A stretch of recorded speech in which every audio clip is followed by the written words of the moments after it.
There's a new face of the franchise for the Minnesota Vikings and head coach Kevin O'Connell, J.J. McCarthy. Keith, your thoughts on the new quarterback from the University of Michigan?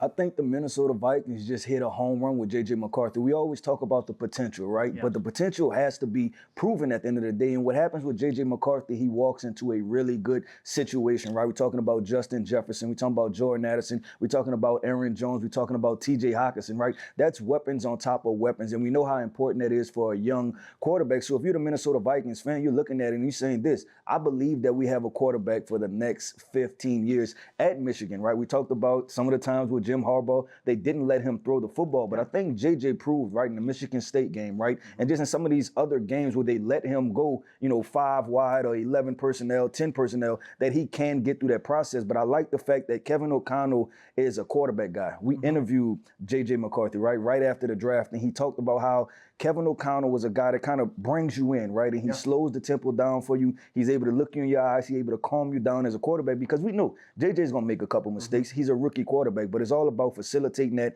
and creating a really good nest for him to feel comfortable to, if he does make a mistake, go back out there and try again. And JJ said in the interview, too, that he would run through a wall for his head coach and Kevin O'Connell. And that was only his head coach for 5 minutes. Absolutely. Right. So imagine 2 years down the road, we'll see what he does. But look, he's someone JJ's game to where there is some projection, right, in his game as far as what immediately is going to translate. But you look at what Kevin O'Connell was able to do with Kirk Cousins as far as similar skill sets and parallel skill sets. You talked about the guys on the outside. His ability to dissect those intermediate areas is something that I feel like is going to translate right away. And someone also, in addition, not in the draft, but in free agency, and Aaron Jones coming in to, as far as just hand the ball off 15 to 20 times a game, is going to add another type of versatile athlete to that offensive structure. Yeah, I agree. It's the dump-off passes, right? It's Aaron Jones and what he can do as a running back. And I think that's what's going to make it, I hate to say it like this, but it makes it an easy situation. And we've seen time and time again, we've seen case study after case study that you put these young quarterbacks in good situations, and if they're talented, you're going to get good results. Yeah, let's move forward in the draft a little bit. Their next pick, they have a hell of an edge rusher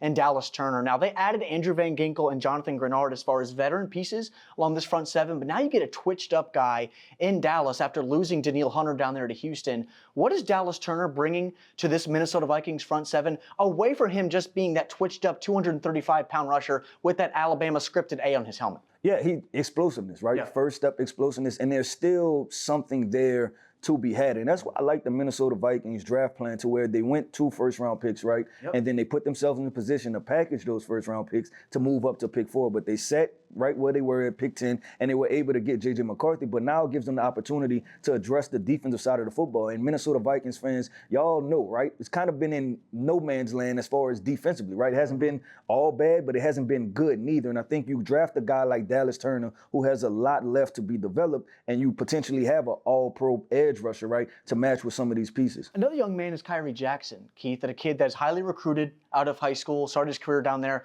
at Alabama and finishes over there at Oregon. Minnesota's added a bunch of talent in their secondary over the years. Lewis Seen, Andrew Booth, they have a Caleb Evans still there. But are any of those guys going to step up? And now you get a physical athlete that looks the part, cover 3 corner in there in Brian Flores' defense that can work downhill. Brian Flores is going to get after people. Kyrie's going to play off. He's going to play inside that contact window.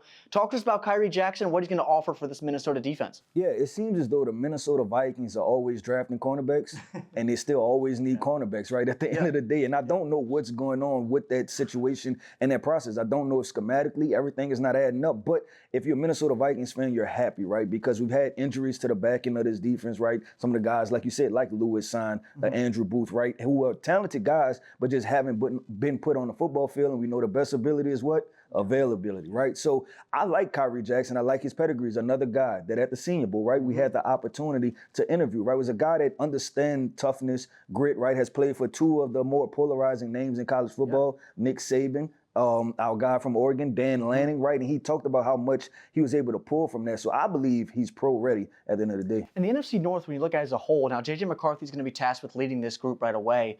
It's a competitive division. Chicago obviously adds Caleb Williams. Jordan Love is coming into his own in Green Bay. And, of course, we know the team that's in Detroit under Dan Campbell. When you look at this overall draft class for Kwesi Adofo-Mensah in Minnesota, what's your overall grade for the Minnesota Vikings in 2024? Yeah, the Minnesota Vikings, they're going to have a rookie quarterback, right? But you can't write them off because of all the offensive weapons that they have, plus the head coach. So I look at it, they addressed the position of need, which was quarterback, which when they made the decision not to re-sign Kirk Cousins went to the Atlanta Falcons. I look at that holistically, Dallas Turner, right, Kyrie Jackson, I have to give them a B+ because of that J.J. McCarthy pick. And it's not just about the selection, it's about the fact that everybody on the outside thought they was going to have to package those to move up to pick 5, right? Now they walk up, they leave this situation similar to the Houston Texans. Franchise quarterback, potentially franchise edge rusher on the opposite side of the football. Getting those final pieces is going to be key for the Minnesota Vikings competing in the NFC North in 2024.